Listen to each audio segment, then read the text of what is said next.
porque te estoy dando una oportunidad de que me conozcas, de que nos escuchemos, de que nos platiquemos, desde que te dé una sonrisa. Sí es cierto que dentro de esta búsqueda, en enfermería también, enfermeras norteamericanas, en particular una, Watson, ya buscan y dicen, vamos a trabajar con el cuidado humano. Pero hablando del cuidado de la salud y enfermedad en esta situación compleja, y entonces decimos, pues las teorías no nos van a dar esa solución, sino que a lo mejor campos como percibir que lo que yo estoy haciendo son campos de energía positivos, más allá de una sonrisa, porque puedo encontrar una gente muy cansada, puedo encontrar, pero la gente no lo reconoce quizás porque pocas veces vemos que el periódico diga gracias enfermeras, estuvieron siempre. Un ejemplo, acaba de ver un evento sobre cuidado paliativo. Quizás el cuidado paliativo es lo que tenemos más cercano a los procesos de pérdidas y muerte. Bien, los médicos estaban sorprendidos y dijeron, sí es cierto, ¿por qué? Porque el cuidado paliativo estaban siendo de algunos sectores médicos para tratar dolor, para tratar principalmente clínicas del dolor. Y entonces en esa búsqueda nosotros estamos haciendo una investigación donde nos damos cuenta que la sociedad reconoce y dice, sí, el cuidado paliativo, el hombre se está muriendo, pero la enfermera está de espaldas, es una imagen pasiva, cuando realmente el cuidado paliativo desde el medicamento que ponemos, desde la cama que le limpias, desde el acercamiento, desde tocarlo, desde los procesos, es una significación de un cuidado que entonces lo valoramos como el cuidado paliativo de enfermería. Sin embargo, cuando decimos el cuidado humano para el proceso, tenemos que tener también la capacidad de decir, por ejemplo, yo peleo mucho a los estudiantes y les digo, ustedes nunca lo permitan, porque es un policía quien determina si la gente pasa a ver su familiar o no. Si es cierto, le digo, ten cuidado porque sí nos ha pasado. Gente con 2 esposas que se vuelve todo un problema. Y ahí ten mucho cuidado porque no vas a poder dejar pasar a las 2. Pero definitivamente un paciente que se infarta y que está preocupado, de antemano está preocupado porque sabe que las 2 mujeres que no se conocen se van a conocer. Y en casos muy particulares que yo lo presencié con un tío, definitivamente se murió. Porque el proceso después de la enfermedad fue tan drástica, entonces todavía ese cuidado todavía nos corresponde a nosotros, quizás por eso somos tan resolutivas, ¿no? Porque entonces tenemos que ver no nada más estoy con tu proceso de enfermedad, sino todavía tu vida personal, todo un proceso. Cuando tenemos adultos mayores, generamos lo mismo. Me pueden estar pagando muy bien, dice una alumna. Estoy contenta porque me paga muy bien. Sus hijos son médicos. Estoy logrando cosas con la señora y maestra, estoy muy contenta. Pero definitivamente estoy bastante triste porque no es posible que siendo los 3 hijos médicos, la señora está en total abandono de compañía. Son 10 minutos, 15 minutos a la semana lo que la persona le dedica. Y quizás va más para pagarme que para tener contacto con su mamá. Entonces, bueno, esa es la parte que yo les quisiera compartir sobre el cuidado. Y a lo mejor pensar un poquito también con esta parte, igual, es bienestar. Que bienestar nos lleva a esa parte de felicidad, pues no es conformismo, pero que tiene que ver también es con esos procesos drásticos de enfermedad. Porque entonces es bienestar en la salud, pero también bienestar en la enfermedad. Y bueno, para nosotros, yo en particular, cuando conocí a Enrique y cuando lo escuché hablar, pues realmente hay elementos que nosotros como personal de enfermería debemos de reconocer desde estas posturas, porque sin conocerlo, todas mis compañeras que trabajan y tienen contacto con ser humano, en algún momento lo van a generar. Hay veces más significativos, otras veces menos significativos. Pero en algún momento, todas, en el transcurso de 35 años de antigüedad que todos generamos, hay veces en la atención a un paciente, vamos a generar esos procesos. Pero falta la parte fuera, ese cuidado humano que como cualquiera, no porque estás enfermo, sino dentro del proceso de... Y entonces no nada más cuidar al hijo que no se caiga, no nada más cuidar al anciano que ya está decreciendo, sino cuidar al compañero, pero lo cuido con una sonrisa, lo cuido con un buenos días, lo cuido con ya llegué, lo cuido con la pareja, buenas noches, lo cuido con, o sea, esa es parte profunda de hablar del cuidado humano, ¿no? Que sí lo quiero delimitar, no es que no demos cuidado humano, pero sí tenemos todos esos, bueno, referentes variados que de algún momento los alumnos van a ir retomando. Bueno, y la parte peor para la enfermería, a lo mejor se los comparto, porque yo creo que esa parte tiene que ser una exigencia social. Yo ando por la lucha de que la enfermería la vienen minimizando desde la parte técnica, auxiliar, y entonces hay una diferenciación. La educación de la noche a la mañana pasó de ser de una carrera técnica a una licenciatura.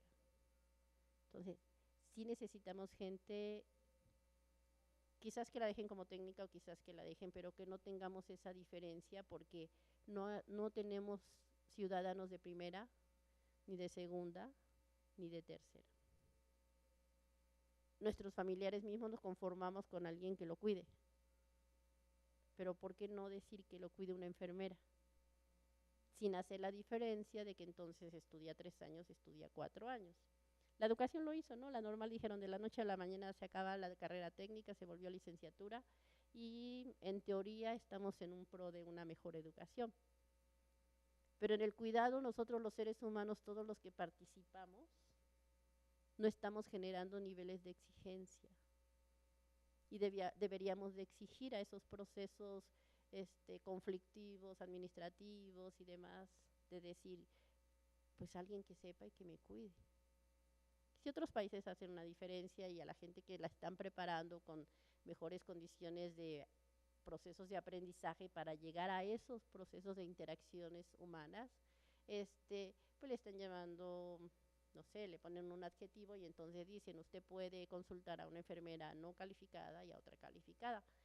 Pero como humanidad, ¿será que tenemos que ser de primera, de segunda o de tercera? Yo diría que no, ¿verdad? O sea, la lucha sería en función de si ya me oficializaron la educación, pues los servicios de salud a través de los profesionales que se encargan realmente del cuidado.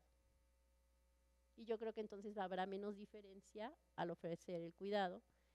Y entonces les aseguro que todos caeremos en decir, no es que queramos ir al hospital, pero realmente sabremos que cuando estemos en situaciones en casa, en la calle, en situaciones de bien, enfermos o sanos, encontraremos nosotros recursos que nos apoyen por esos pensar.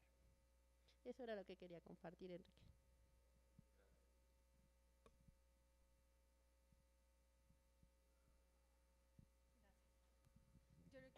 Yo creo que hay algo del cuidado que es muy importante rescatar, ¿no? Y es el cuidado vital, que no sé si se pondría como parte de ese cuidado humano, no sé si entraría o no ahí bajo ese concepto, pero es ese cuidado vital, ¿no? O sea, yo creo que no puedo cuidar de otros antes de cuidar de mí, ¿no? Y creo que cuando nos comentaba Carlos, eso era como unos principios generales, ¿no? Es muy importante ser cuidador, pero si soy además profesional de salud, no sé si aquí todos trabajan en el área de salud o relacionados, pero creo que lo primero que tienes que aprender es a cuidar de ti, ¿no? O sea, hay que cuidar de los enfermos, hay que cuidar de los hijos, hay que cuidar de todos, ¿no?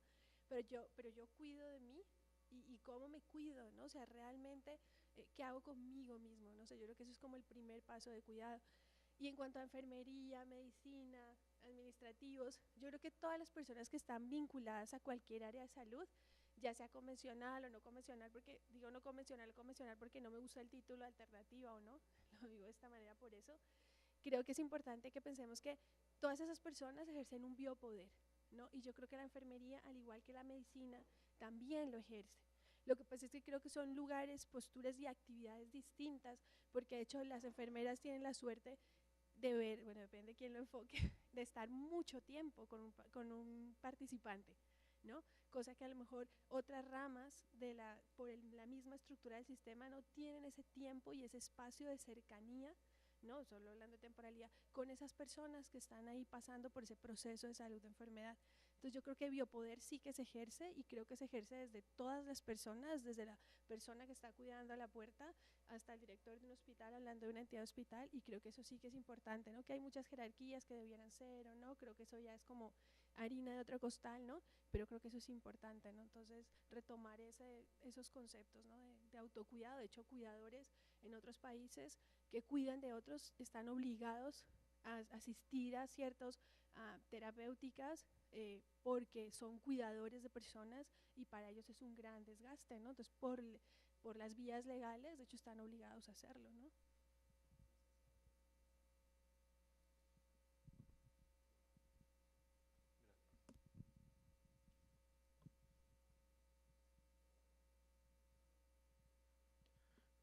A mí me gustaría traer algo que es uno de los centros de nuestro seminario, que es la cuestión de la sustentabilidad. Este, Creo que es complejo la problemática porque tenemos que estar atendiendo distintos como niveles de realidad de lo que está sucediendo en la problemática de la salud. Y bueno, el compañero que estaba por ahí se fue, pero yo le iba a decir que los biosistemas incluyen, o sea, esta fragmentación inclusive de pensar que la salud es todo aquello que tiene que ver con este recortito que hicimos, pues es una visión muy limitada. Las casas, ¿no? La tierra, la agricultura, todo está conectado en la misma dimensión y los sistemas son análogos, tienen analogías y todos podemos participar, seamos o no profesionales de la salud, en esta reflexión sobre los procesos que le llamamos de desequilibración, reequilibración. Pero lo que creo que en las escuelas médicas y en la universidad y en la política se nos olvida y que le queremos dar de lado es el problema de la crisis planetaria, o sea, el problema de la insustentabilidad de estas maneras profesionalizantes con las que hemos arreglado el mundo. Sé que están los problemas de los hospitales, sé que están las personas que tienen fracturas, sé que están los que están infartados, pero lo que siempre le damos le damos de lado es que todo este sistema, todo este aparato, dice Iván Illich, a mayor consumo de energía de los procesos profesionalizantes, se genera una inviabilidad porque se alimenta ¿cómo le llamaba? Estaba leyendo, como un monstruo tecnocrático, burocrático. Y la pregunta es, así como nos lo preguntamos con los autos, con los cohetes a Marte o con lo que sea, ¿creemos realmente que un sistema de salud digno, así como estamos construyendo, alcanza el planeta así de esa manera? Y la realidad es que no alcanza. Este sistema médico, así como lo hemos concebido, es inviable. Es inviable completamente. No alcanzan las personas, no alcanzan las especificaciones técnicas, no alcanzan todas esas cosas porque hemos destruido el entramado tradicional, ¿no? Y participatorio de distribuir en la sociedad lo que le corresponde. Es como lo mismo dice del transporte Iván Illich. Lo que hizo el estudiante de la maestría es apropiarse y socializar su medio de locomoción y construir su espacio al andar. Ese espacio que es fragmentado por los coches y por los autobuses. O sea, uno no construye su espacio de movilidad al andar porque te lo construye la calle y el semáforo y tal. y ya tú no sabes quién vive entre tu casa y tu trabajo, doña Chenchita, y ni sabes nada de nada. Por eso eres un ignorante del transporte y tu problema lo resuelve la Ford y la mujer esta, ¿no? La presidenta municipal y los puentes y los ingenieros, y tú ya no participas en ese proceso. Es inviable y es lo mismo con la salud, lo mismo con la salud. Entonces, creo que en la universidad, en los procesos, queremos seguirnos haciendo tontos y no darnos cuenta de la magnitud de la crisis en la que nos encontramos. No podemos parar todo de un solo día, pero lo que sí tenemos la responsabilidad es hacer honor a la crisis y ponernos a reflexionar profundamente de cómo son los sistemas que estamos generando. Entonces, el otro aspecto es, nosotros insistimos en esta visión de no separar la salud de la enfermedad. No existen personas sanas, existen procesos salud-enfermedad en una escala continua. Ese es otro elemento muy importante que es la visión sistémica y la visión sustentable, ¿no? Para que entonces por ejemplo, en las adicciones, ¿no? Tú eres adicto, ¿no? Tú eres adicto a la cocaína.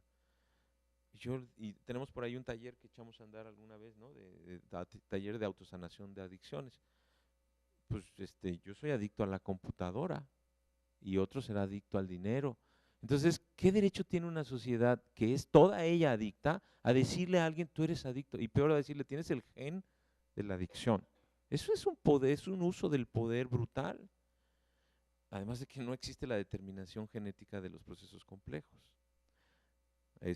Bueno, y nada más quiero terminar diciendo unas notas que saqué. Dice, en términos médicos modernos, esto de cuidado tiene mucho que ver con curar y sanar.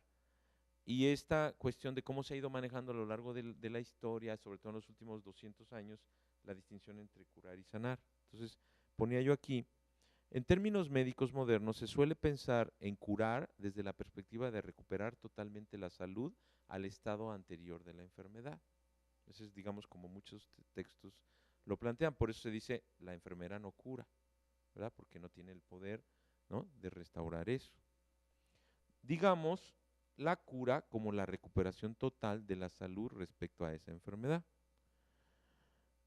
Y entonces yo pregunto, ¿yo médico puedo curar a alguien?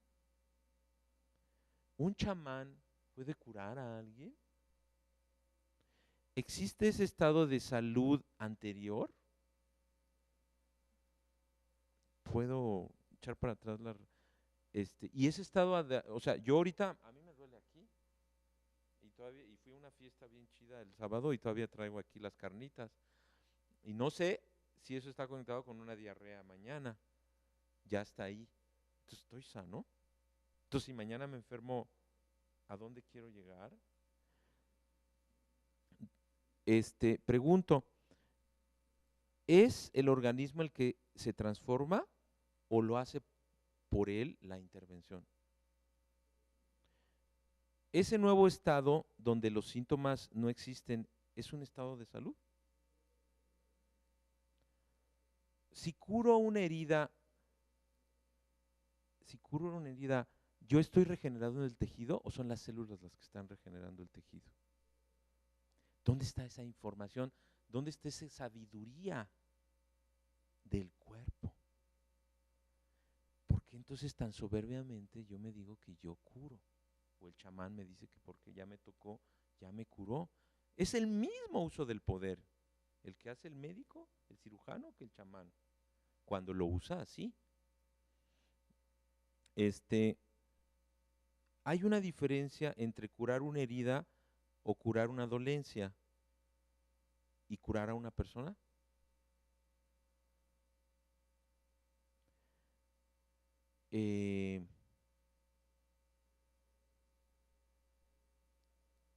La cura fortalece o reduce la resiliencia de la persona y su organismo, es decir, su capacidad de recuperarse en una próxima dolencia.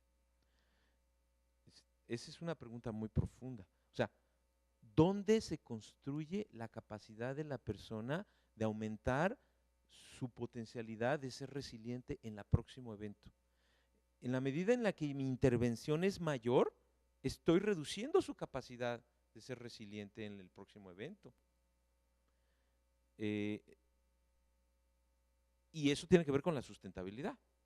La sustentabilidad de la salud tiene que ver con la resiliencia de las personas y las comunidades, porque además no son personas, son familias y son comunidades, para ser capaces de ellos mismos ir aumentando su capacidad de resiliencia. Podemos entender sanar como el proceso autónomo de transformación para transitar hacia un nuevo estado de relativa armonía de la persona. Podemos entender sanar como el proceso autónomo, y autónomo en el sentido moriniano no quiere decir independencia absoluta, sino autonomía quiere decir esta capacidad de desarrollar sus propias fortalezas, ¿no? La autonomía es interconectada, no sé si eso es lo que… Entonces podemos entender sanar como el proceso autónomo de transformación para transitar hacia un nuevo estado, no el estado de salud, hacia un nuevo estado de relativa armonía de la persona, es decir, un nuevo estado que indisolublemente está ligado al camino, la marca que nos da la patología, ¿no? La patología es camino. Entonces, o sea, la propia enfermedad es parte del futuro y del pasado del que yo estoy. O sea, no existe tal cosa como que ya no tengo células neoplásicas, eso no existe. O sea, ese camino que me regala la enfermedad es parte de lo que yo seré en el tiempo T+1. Y bueno, finalmente este asunto del cuidado del elemento del autoconocimiento que mencionabas, muy importante que lo mencionan como un elemento fundamental de la posibilidad del cuidado. O sea, yo no puedo estar atento a las ovejas, pues, si no estoy atento a mis ovejas interiores, porque es de ahí de donde surge la capacidad de cuidar. Y bueno, y el cuidado para mí, sé que esto es muy radical, implicaría, en el caso, por ejemplo, de la enfermería, lo que llamamos un diálogo de saberes médico-enfermería. O sea, yo sé que ese es un tema muy candente, muy difícil, porque la enfermera tiene que hacer así, ¿no? O sea, la enfermera no puede dar un té, o no puede decidir, pues en los términos de la intervención, nada. Pero para mí, en un camino hacia una recuperación de un proceso de salud de enfermedad sustentable, no solamente la enfermera, sino el paciente o el participante, tendría que el sistema médico empezar un proceso de diálogo para revalorar los saberes de la enfermera, y ahí tendría que entrar la herbolaria y otros aspectos, pero bueno, pues yo sé que eso es la Pfizer y todos esos están metidos ahí, ¿no?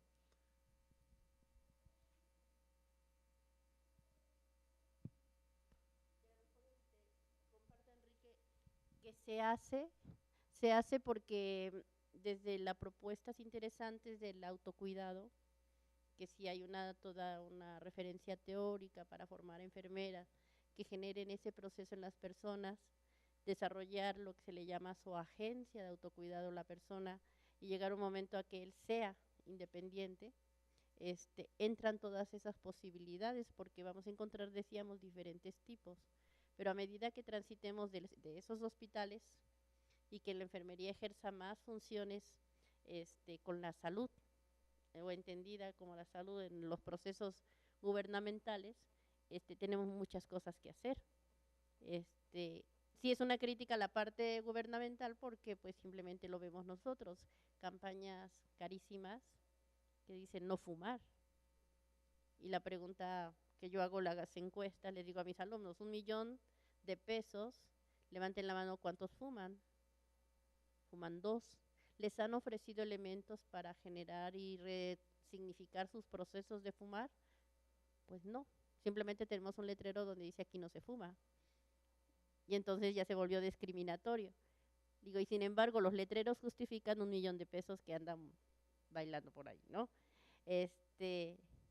Pero en esta parte sí hay un elemento que sería el autocuidado y sí se hace, y la experiencia que quiero platicar es que en el trabajo comunitario estos procesos se dan. Un paciente diabético dice, es que yo uso romero para lavado de mi herida. Si no hay problema, ponga usted su romero, se le lava primero con romero, después se enjuaga y se toma agua limpia, y el Señor está consciente que su proceso desde sus propias concepciones para su propia herida están lavados con romero. Y entonces hay estudios interesantes porque no son procesos de decir le voy a dar por su lado, no, sino que es precisamente entender que hay otros elementos que van a generar. Entonces, pero yo doy esto para la diarrea.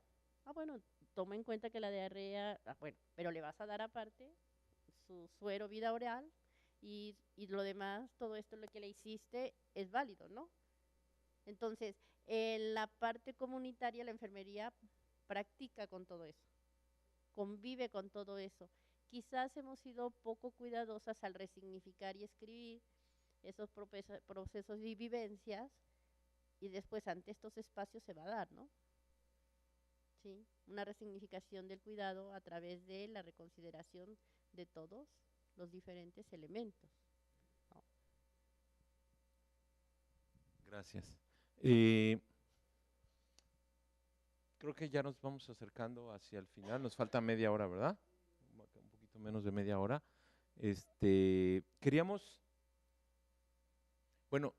Quería resaltar una cosa. No sé si lo están sintiendo, pero quizás si activamos un poquito el músculo de la suspensión, no sé si sienten un poquito que hay un cierto sentido que circula, o sea, como que más allá de las palabras, de lo que dice Enrique, de lo que dice Carlos, hay sensaciones que es lo tácito, que es estas experiencias que estamos compartiendo y que van más allá de que si dijiste BOF o que si dijiste escuela o que si dijiste que, y que es un entendimiento y que es lo que David Bohm llama pensamiento colectivo o participatorio. Es un entendimiento y esos son los procesos profundos de formación, donde, como dice Korzybski, la palabra no es la cosa, el mapa no es el territorio. O sea, donde nos desprendemos de la palabra y del mapa y nos empezamos a dar cuenta que hay experiencias mucho más profundas y polifónicas y que no son individuales, sino que son colectivas, y ese es el objetivo de este seminario. Ese es el objetivo de este seminario. No de decir la biología cuántica o esto, o la propedéutica o tal. Y la otra cosa, bueno, aprovechando que está Toulouse aquí, que es un investigador como yo, aunque yo ya no lo soy, yo ya deserté, pero él lo es. Esto que estudiamos los biólogos moleculares y los fisiólogos celulares, y que estamos ajenos a esta complejidad, y vamos ahí nada más a buscar el gen o el organelo o el no sé qué, y todo esto ¿dónde está? En los grants y en los papers y en las cosas, ¿no? Y luego nos extrañamos pues que sale nada más en la pastillita, pues sí, la pastillita pues no trae esto. Y el gran reto es cómo como profesionales de la biomedicina podemos pararnos y generar un pensamiento transdisciplinario que sea capaz de recibir la complejidad de nuevo en la vida, en el vivir.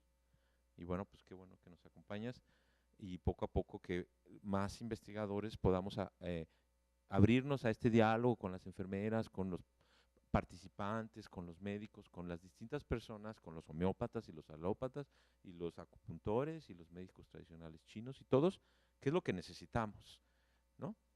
Y la otra parte, queremos echar a andar hoy un proceso, porque todos somos participantes, ¿verdad?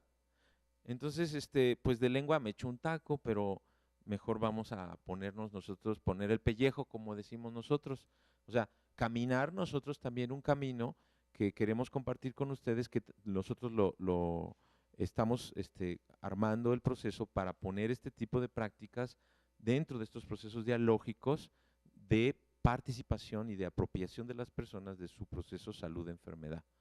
Y queremos ir recorriendo a lo largo de los meses este camino que creemos que es fundamental para reconstruir una relación viva con nuestros procesos salud-enfermedad. Voy a leer todas las preguntas para darnos una idea, pero no vamos a trabajar con todas las preguntas, vamos a ir recorriendo ese camino. Dice, ¿qué es para mí estar enfermo? Si pudiera ver mi historia de enfermedad, ¿cuál sería la enfermedad más importante que he padecido? ¿En qué momento de mi historia aparece esa enfermedad? ¿Cuáles fueron los síntomas más significativos de mi enfermedad? ¿Fueron cambiando los síntomas de mi enfermedad a lo largo del tiempo?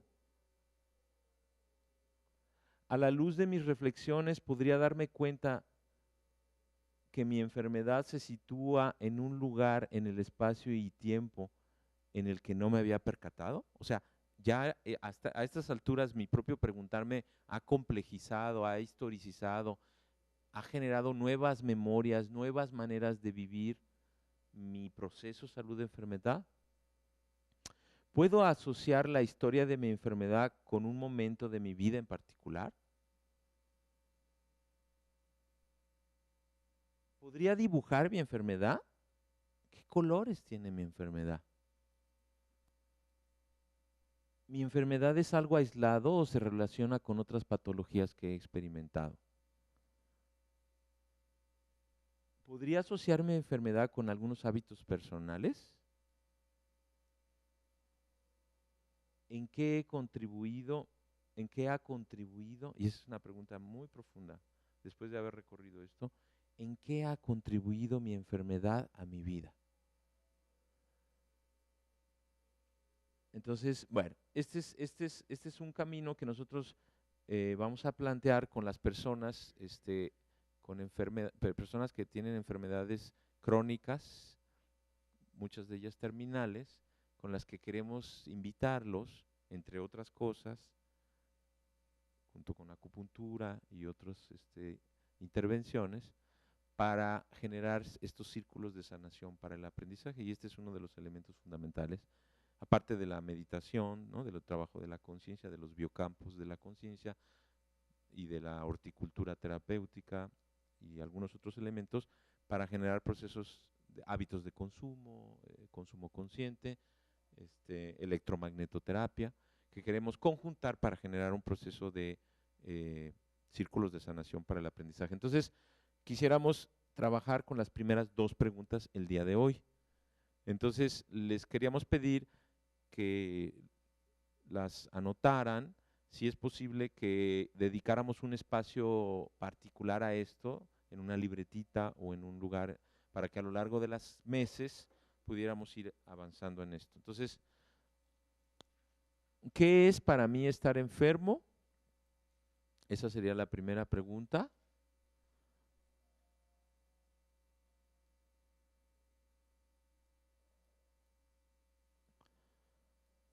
¿Qué es para mí estar enfermo? Y si pudiera ver mi historia de enfermedad, ¿cuál sería la enfermedad más importante que he padecido? Esas son las dos preguntas que vamos a trabajar.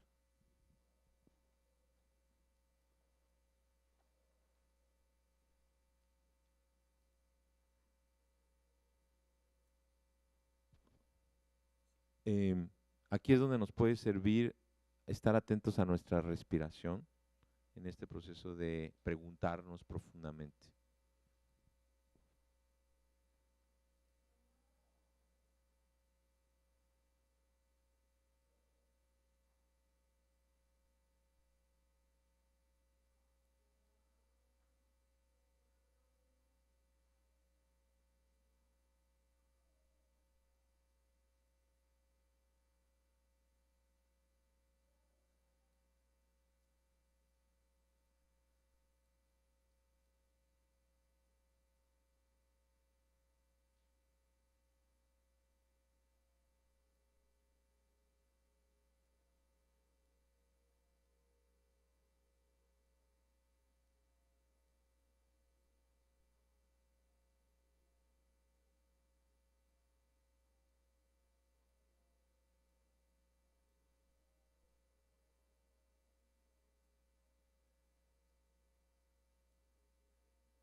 Bien, pues como no tenemos demasiado tiempo, le pedimos a dos personas que brevemente nos lean sus respuestas. Quien quieran.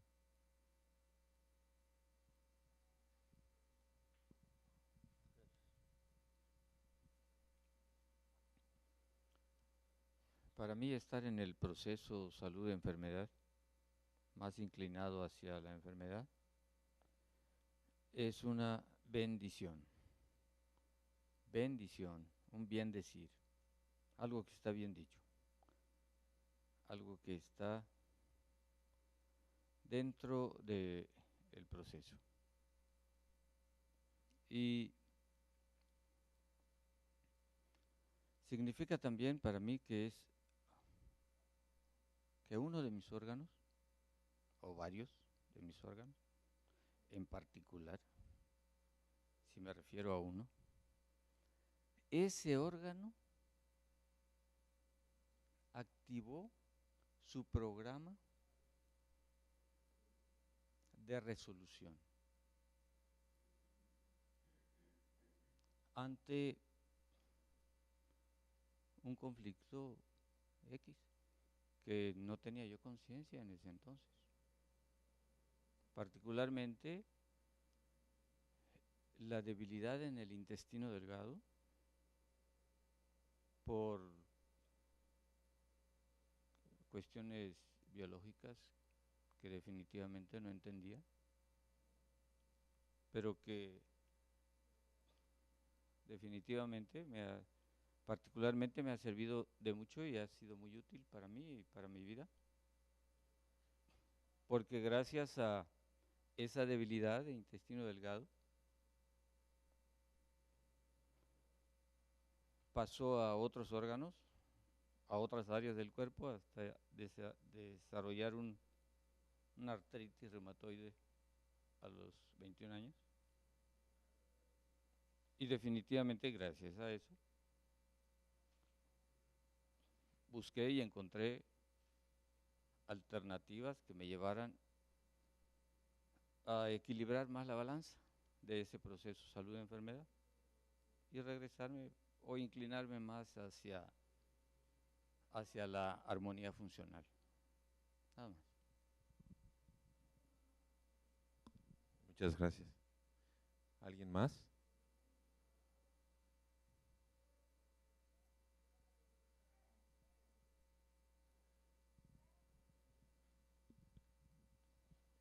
Bueno, pues en el tiempo que también he podido estar estudiando un poquito la naturopatía, también en base a lo que el doctor Edward Bach mencionaba, que la enfermedad no es un mal a suprimir, sino un camino a entender.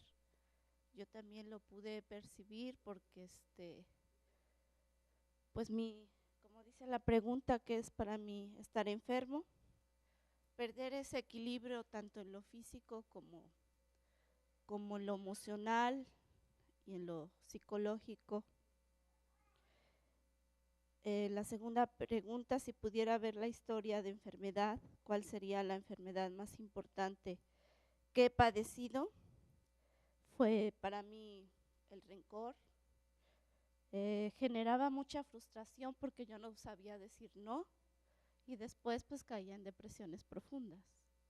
Entonces, cuando pude entender que solamente tenía que decir sí y cuando se debería y no cuando también tenía que hacerlo, pues mi estabilidad emocional empezó a estar bien y las depresiones pues desaparecieron porque en realidad las generaba yo misma.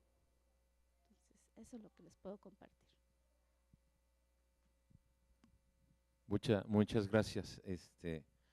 Quería aprovechar ahora que dijiste eso, una parte muy hermosa de esto que se llama los dones de la depresión.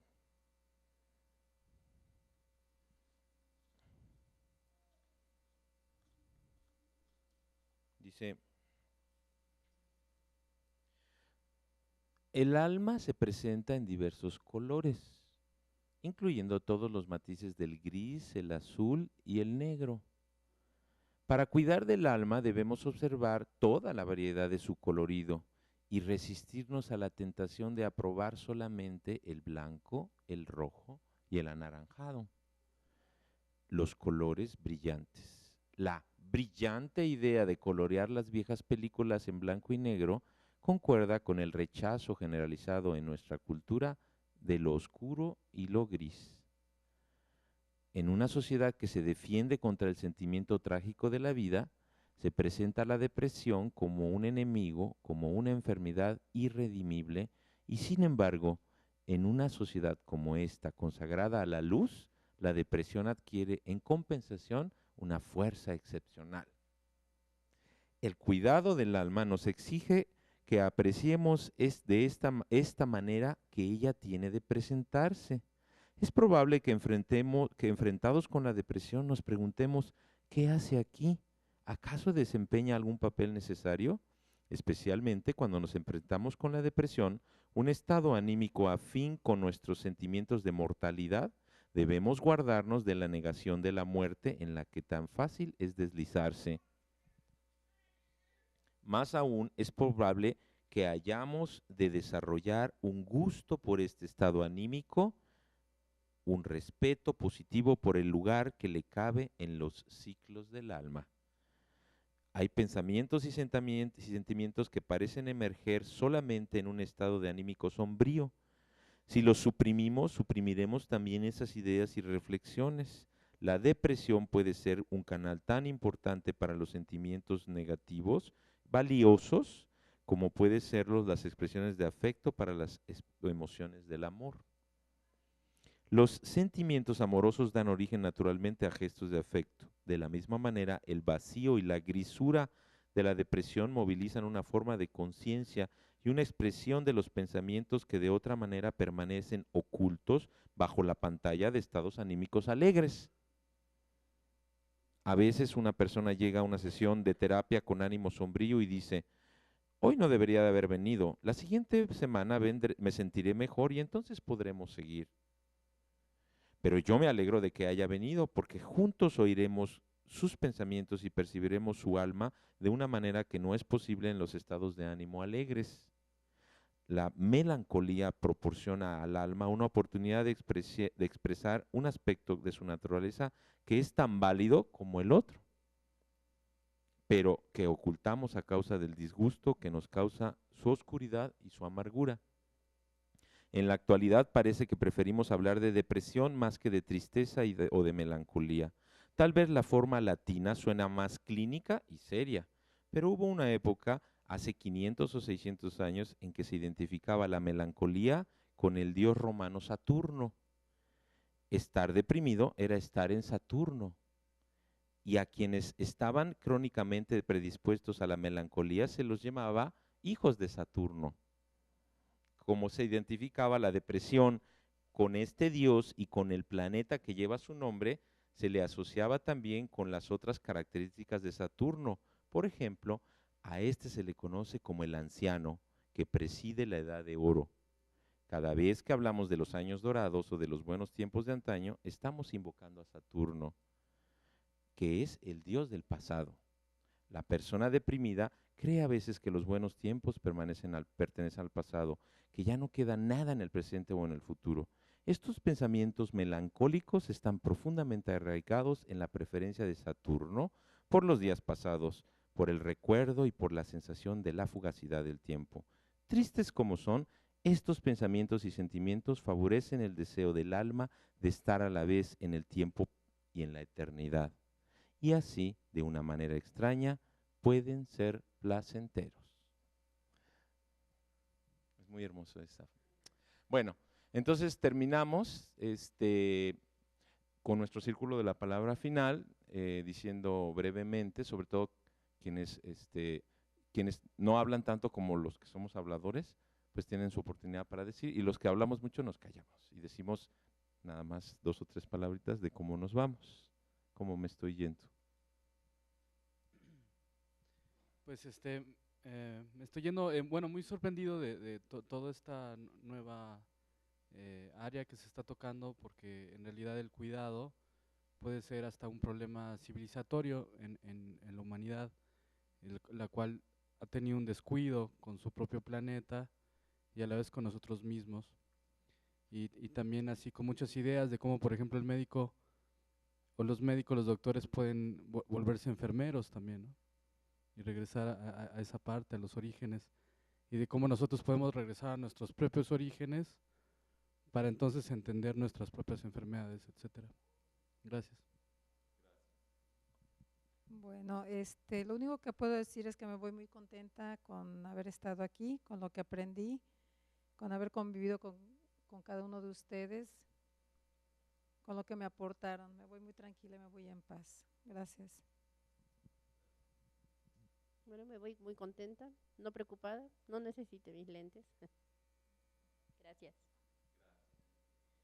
Bueno, yo me voy muy entusiasmada y agradecida de que me dieron la oportunidad de estar aquí y de aprender más cosas, ¿no? Me voy también con muchas dudas, porque ahora sí siempre habrá dudas. Gracias. Bueno, me voy a gusto, porque vine a saber qué es estar en esto, porque hace tiempo que no estaba en nada de esto. Y sí, me sentía a gusto, muy a gusto. Yo me voy contenta e interesada. Y gracias. Agradecido conmigo mismo, que son todos ustedes. Gracias. Pues yo me voy contenta por todo lo que se dijo aquí. Me saltaron muchas ideas que me remiten a otras cosas y me conectan con otros temas, autores y la vida misma. Y me voy, como en la vez pasada, me voy con la tarea de cuidar mi pensamiento, que eso es lo que me llevo. Gracias. Pues me voy contenta y sorprendida también. No conocía este círculo de estudio, se puede decir. Gracias por la invitación, él fue a la UPAP a invitarnos. Y pues también con bastante para reflexionar, ¿no? Y pues muy interesante también la manera en cómo se ve la situación de la enfermedad, ¿no? Que muchas veces creemos que todo está al servicio de nosotros, ¿no? Cuando nosotros estamos al servicio de un todo, ¿no? Y es lo que decía Bohm, ¿no? Que pensamos a veces esto, ¿no? Entonces, pues interesante, muchas gracias. Pues a mí, como siempre, me da gusto haber venido nuevamente a este grupo y cada vez me llevo algo nuevo. Gracias. Pues me voy muy agradecida y muy alimentada por todos los que participaron y por las lecturas. Gracias. Bueno, pues esta vez me voy agradecida de que todo lo que se dijo aquí me puso una tristeza en el alma, una tristeza que me impulsa a poder ser mejor médico, mejor ser humano y mejor cuidadora de mi familia. Gracias. Pues como siempre, yo sumamente agradecido con todos. Muchas gracias por su tiempo. Yo termino diciendo, yo me cuido para cuidar a quien me lo permita hacerlo. Gracias.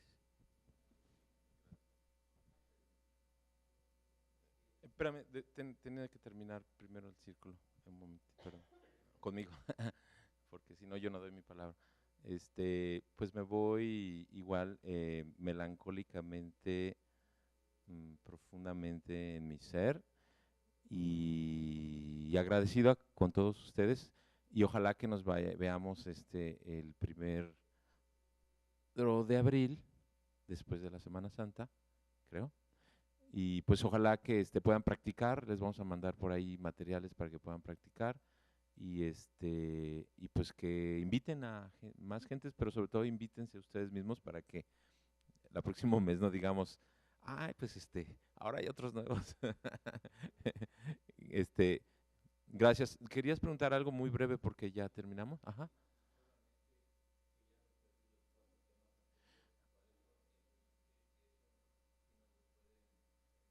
Sí, hay un blog que está ahí, ya ahorita te va a llegar los correos, tú entras en ese blog, ahí están todas las lecturas y ahorita vamos a organizar ya todos los videos, todas las sesiones están en YouTube, o sea que las puedes verlas todas, escuchar lo que se dijo, captar un poquito de la sensación, lo poquito que el YouTube transmite, que eso no se puede transmitir, pero bueno, pues ahí está y pues nos vemos la próxima semana, ¿sale? Gracias.